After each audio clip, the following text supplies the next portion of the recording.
sinon, Merci. je vais inviter Marie à se préparer. C'est la prochaine présentatrice, Marie Larocque, qui va venir nous parler des interactions entre les eaux de surface et les eaux souterraines. Euh, donc, Marie est titulaire de la chaire de recherche eau et conservation du territoire. Elle est aussi professeure au département des sciences de la Terre et de l'atmosphère à l'UQAM. Elle s'implique dans l'acquisition des connaissances sur les interactions entre les eaux et les écosystèmes. La chaire eau et conservation du territoire bénéficie d'un partenariat avec Conservation de la nature et concentre ses recherches sur le rôle des eaux souterraines dans l'alimentation en eau des milieux naturels. Donc, sans doute une présentation qui fait suite un peu à celle d'avant, mais qui va susciter de nouveaux intérêts. Marie, je te cède la parole. Merci, Julie. Est-ce que vous m'entendez bien? Oui, très bien. Oui, bon, parfait. Excellent. Ben, merci. Merci pour la présentation, puis merci pour l'invitation aussi. Là, je suis très contente d'être ici ce matin, puis bon, je suis contente d'entendre tout ce que j'ai entendu jusqu'à maintenant. On a vraiment l'impression d'une concertation vers l'importance de considérer l'eau souterraine à tous les points de vue là, dans la gestion intégrée de l'eau et c'est assez réjouissant là, comme perspective.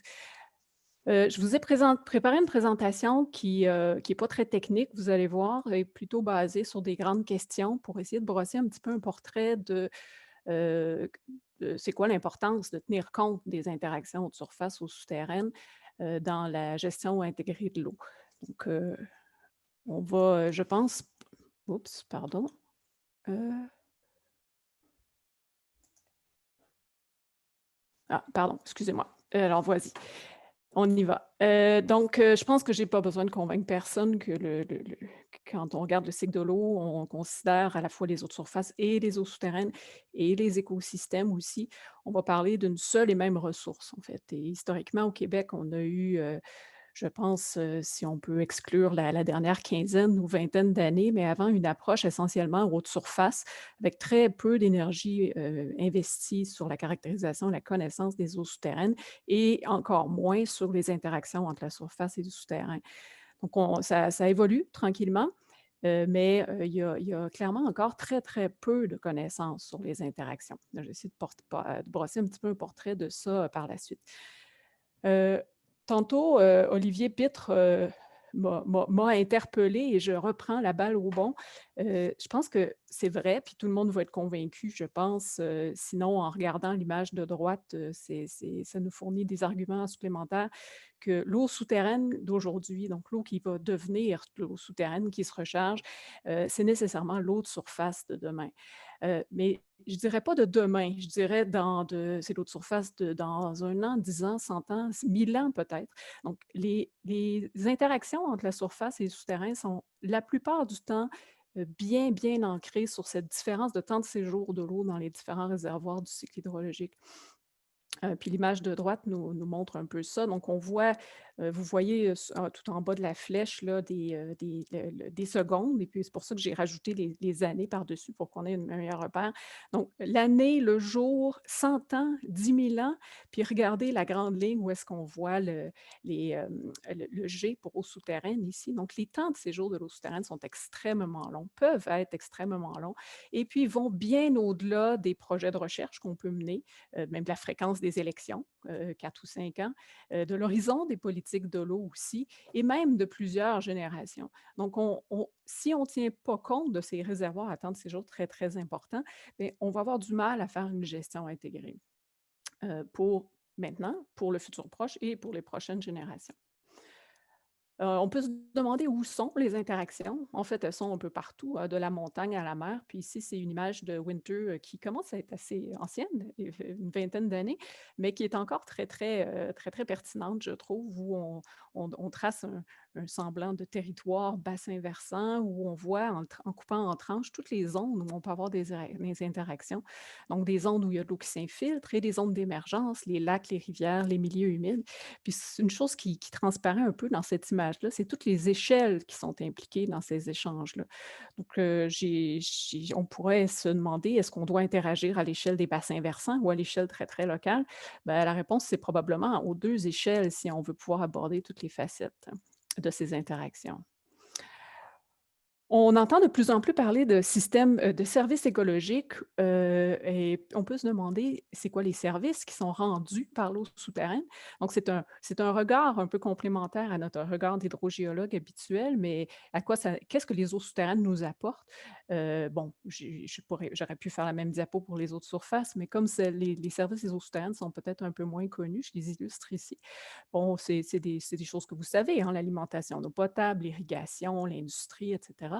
J'ai souligné en vert les services, donc qui sont peut-être plus liés aux interactions et aussi qui sont en lien avec les écosystèmes. Donc les débits de base, les écosystèmes avec la salamandre ici ou les sources qui sont à l'origine, à l'amont des cours d'eau, donc les headwater basins, si on veut.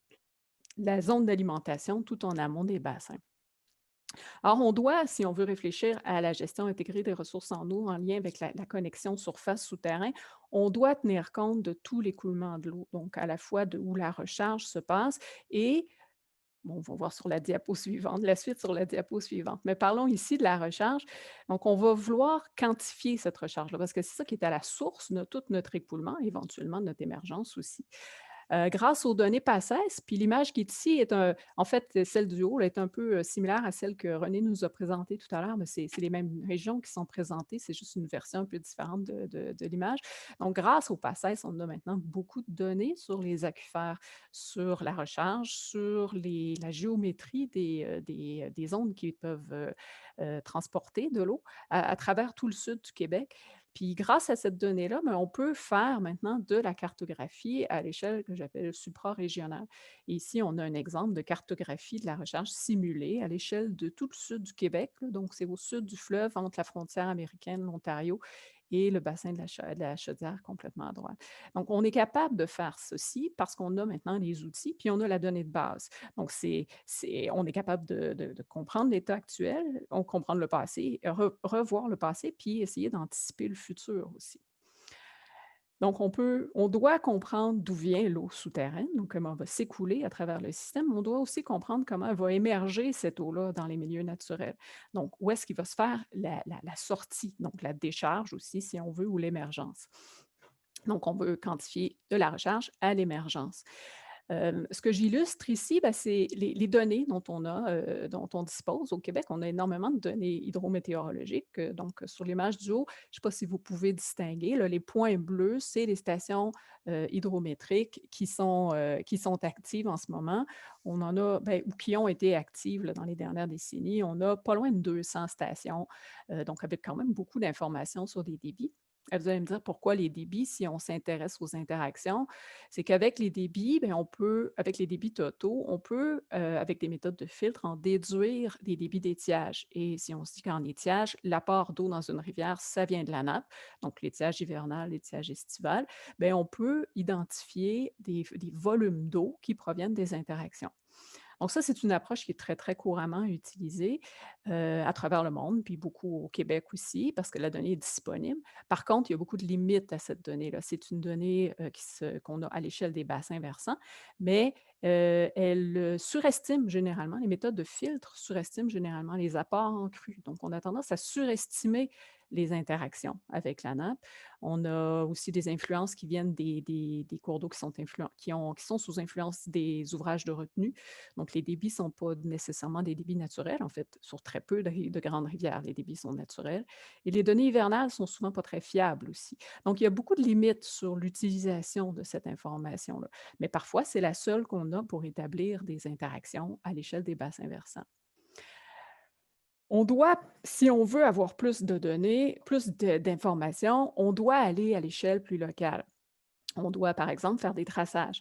Ici, ce que j'illustre à droite, c'est 10 bassins versants qu'on a étudiés avec un traceur qu'on utilise et qu'on analyse couramment à l'UQAM, qu'on appelle le radon 222, qui nous permet de voir sur un bassin versant, de quantifier les volumes d'eau qui rentrent, donc qui viennent de l'aquifère vers la surface, et on peut ensuite étudier dans quelles conditions ces échanges-là se produisent. Donc là, on passe des échelles régionales de la zone de gestion intégrée de l'eau par bassin versant à des échelles plus locales sur des affluents, sur des plus petits bassins versants pour essayer de comprendre qu'est-ce qui influence les interactions. On a, beaucoup de méthodes qui existent, mais très peu qui pour quantifier les interactions, mais très peu qui font leur chemin vers l'utilisation concrète par l'organisme de bassin versant, par exemple, ou la MRC. Ici, je donne un exemple, qui a été développé par, mes collègues de l'UQAT. Ici, donc il s'agit d'Éric Rosa, qui a travaillé sur le développement d'une méthode pour identifier l'hydrodiversité des tourbières. Donc, essayer d'identifier où se trouvent les tourbières et comment elles sont connectées aux cours d'eau et aux aquifères avec une approche de diagramme ternaire qui est relativement simple à mettre en place parce que basée sur l'information qui est à disposition à partir des systèmes d'information géographique. Elle a été développée en Abitibi. On est maintenant en train de la tester et de l'adapter dans notre passage en cours dans la région des Laurentides et de la MRC des Moulins. C'est une méthode qui permet d'identifier les zones d'interaction, qui permet aussi de faire un pas de plus, puis identifier, ben, si on veut pouvoir protéger une diversité de conditions, de conditions hydrologiques de connexion entre les milieux humides, dans ce cas-ci, et l'eau souterraine, ben, lesquels devrions-nous identifier? Donc, ça donne des éléments supplémentaires, des arguments de conservation ou de protection. C'est une approche régionale, mais parfois, il faut aussi retourner avec des approches, retourner à l'échelle locale pour voir où sont les interactions. Puis là, on peut utiliser les études, spécifiques où on a, peut-être à l'instar de l'exemple que Florent vient de nous mentionner, une étude sur un cas où on va regarder, quels sont, dans ce cas-ci, les échanges entre l'eau souterraine, l'eau de surface et les milieux humides qui sont à l'interface. Donc, dans ce cas-ci, on a travaillé dans différents de mes projets à commencer une typologie des interactions. Donc, on n'a pas encore cette typologie-là à l'échelle du Québec qui est utile dans les conditions climatiques, géologiques du Québec. On n'a pas encore ces typologies-là. Ça existe ailleurs, mais je dirais surtout en milieu où les conditions sont plutôt arides ou semi-arides, parce que là, on est vraiment en manque d'eau. Ici, à l'opposé, on est souvent en excès d'eau. Et on a, pour cette raison, porté un petit peu moins attention, sans doute pour cette raison, porté moins attention à ces interactions. Donc, les typologies sont nécessaires. Puis ici, je vous en donne deux exemples, milieu humide rivière et aquifère tourbière, mais on ne fait qu'effleurer là, ces typologies-là. Il y a encore beaucoup de travail à faire sur le terrain pour quantifier ces interactions-là et transformer l'information scientifique en dessin, en schéma, en abac qui soit utile au moment de la gestion. On peut se poser la question aussi, après s'être demandé, que sont ces interactions? Où est-ce qu'on les trouve? Comment on les étudie? Bien, quels sont les impacts des pressions anthropiques et climatiques sur ces interactions-là?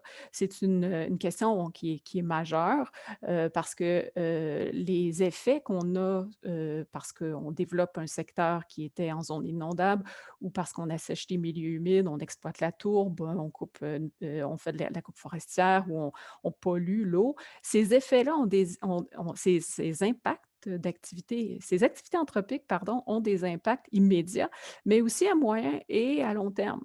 Par exemple, l'effet d'une baisse du niveau de la nappe, du drainage de l'eau souterraine sur une tourbière qui est à proximité va se faire sentir, non pas dans l'année, même pas l'année suivante, peut se faire sentir des décennies plus tard avec une invasion des espèces ligneuses qui, à son tour, va créer une baisse supplémentaire des niveaux de nappe et ensuite une évolution qui peut être très, très rapide, là, ensuite, de la végétation et aussi amener une perte de milieu humide. Donc, les interactions se font à long terme. Comment on peut étudier ces interactions-là à long terme? Bien, essentiellement, il nous faut des sites d'observation qui sont dédiés à cette étude-là. Puis ici, je parle du laboratoire naturel du Mont-Coville ou de la réserve à Quenoc Nature, où il y a des travaux qui sont en place pour suivre l'évolution du territoire à très long terme. Donc, d'abord étudier, comprendre le territoire, mais surtout le monitorer pour voir il évolue comment en fonction de l'exploitation du territoire, des changements climatiques, des changements hydrologiques qu'on peut observer aussi. Donc, on a besoin de ces sites-là. Il y en a très, très peu au Québec. Il y en a une poignée là, qui sont dédiés à l'observation à long terme, mais on a besoin de les développer pour le bien de la connaissance, mais aussi pour être capable de tester les approches avant de les implanter de manière très concrète sur les bassins versants. J'ai presque terminé, mais mon avant-dernière diapo, je pense que je vous apprends rien avec ce schéma de gestion intégrée des ressources en eau, mais où on voit les besoins d'identifier la nécessité d'identifier les besoins de connaissances, de comprendre et d'écrire, dans ce cas-ci, c'est les échanges, quantifier les seuils, définir des indicateurs, planifier les usages, faire un suivi des indicateurs, très important, et ajuster la planification avant de recommencer, à identifier les nouvelles connaissances qui sont requises maintenant. Petite étoile, vous voyez en bas, identifier les besoins de connaissances. On travaille là-dessus. On ne travaille pas juste sur identifier les nouvelles connaissances, mais les besoins de connaissances sont importants. Et notamment ici, dans le cadre de mes travaux de recherche, j'ai mandaté le RQS, avec lequel je travaille étroitement depuis une décennie déjà, pour faire un sondage et des entrevues auprès des acteurs concernés pour tracer un portrait des besoins de connaissances sur les interactions ou les apports d'eau souterraine au milieu naturel à l'échelle du Québec. Donc, on a souvent un manque d'informations sur le besoin de l'intervenant, de l'acteur. Puis je pense que c'est très, très important de partir de là dans notre démarche pour être capable ensuite de bien boucler et de faire de la co-construction des projets, un peu encore dans l'esprit de ce que Florent a suggéré tout à l'heure. Donc, l'importance d'être présent à toutes les étapes de développement des projets. Bon, la petite image de droite, c'est de la même source que ma première image tout à l'heure. Donc, l'importance dans le temps de faire une planification et de se rajuster pour ne pas arriver à dépasser les seuils là, qui seraient sur ma ligne de business as usual. Et pour terminer, juste peut-être faire un wrap-up, mais en même temps, mentionner que la chaire Eau et conservation du territoire dont je suis titulaire a cette mission de comprendre comment les milieux naturels terrestres dépendent des eaux souterraines parce qu'on veut faciliter leur protection et leur gestion aussi.